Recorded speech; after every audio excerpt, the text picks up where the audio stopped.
नन्हे कृष्ण और मटकी की अनोखी सीख। बहुत समय पहले की बात है। गोकुल में हर सुबह गायों की घंटियों की आवाज, मक्खन की खुशबू और बच्चों की हंसी से शुरू होती थी। उन्हीं हंसते खेलते बच्चों में सबसे प्यारे थे नन्हे कृष्ण। कृष्ण बहुत नटखट थे, लेकिन उनका दिल उतना ही कोमल और सच्चा था। गोकुल की सारी गोपियां जानती थीं कि अगर कहीं मक्खन छुपाया गया है तो कृष्ण जरूर उसे ढूंढ निकालेंगे। एक दिन की बात है। गोकुल में एक बूढ़ी गोपी रहती थी, मैया धानी।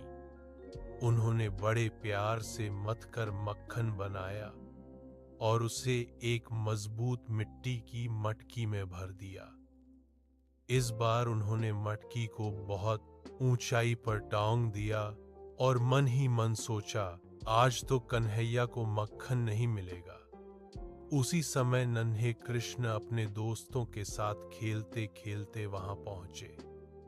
उनकी नजर जैसे ही मटकी पर पड़ी, आंखों में चमक आ गई। कृष्ण ने धीरे से कहा, मक्खन किसी का भी हो, लेकिन खुशी सबकी होनी चाहिए। सब बच्चों ने मिलकर योजना बनाई। किसी ने पाटा लाया, किसी ने डंडा। कृष्ण सबसे ऊपर चढ़े। जैसे ही उन्होंने मटकी को छुआ, मटकी हल्की सी हिल गई। अचानक धड़ाम, मटकी नीचे गिर गई। मक्खन जमीन पर फैल गया। बच्चे डर के मारे भाग गए, लेकिन कृष्ण वहीं खड़े रहे। तभी मैया धानी आ गई। उनकी आंखों में दुख था। कन्हैया, उन्होंने कहा, इस मटकी में मेरे कई दिनों की मेहनत थी। कृष्ण की आंखें भर आईं।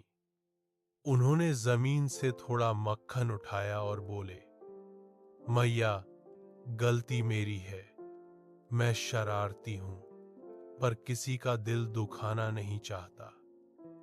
उन्होंने आगे कहा, मक्खन फिर बन जाएगा, लेकिन अगर मैं सच न बोलूं तो मेरी आत्मा दुखी हो जाएगी। कृष्ण ने अपने छोटे हाथ जोड़ लिए। मुझे माफ कर दो मैया, आज से मैं बिना पूछे कुछ नहीं लूंगा। मैया धानी का दिल पिघल गया। उन्होंने कृष्ण को गले लगाते हुए कहा, कन्हैया, तू मक्खन चोर नहीं है, तू तो दिल जीतने वाला है। आज तूने मुझे सिखाया कि सच्चाई सबसे बड़ी ताकत होती है। कृष्ण ने सारे बच्चों को बुलाया। सबने मिलकर मक्खन साफ किया और मैया धानी के घर के काम में मदद की। उस दिन गोकुल ने देखा, नन्हा कृष्ण सिर्फ माखन चोर नहीं, बल्कि सीख देने वाला गुरु भी है।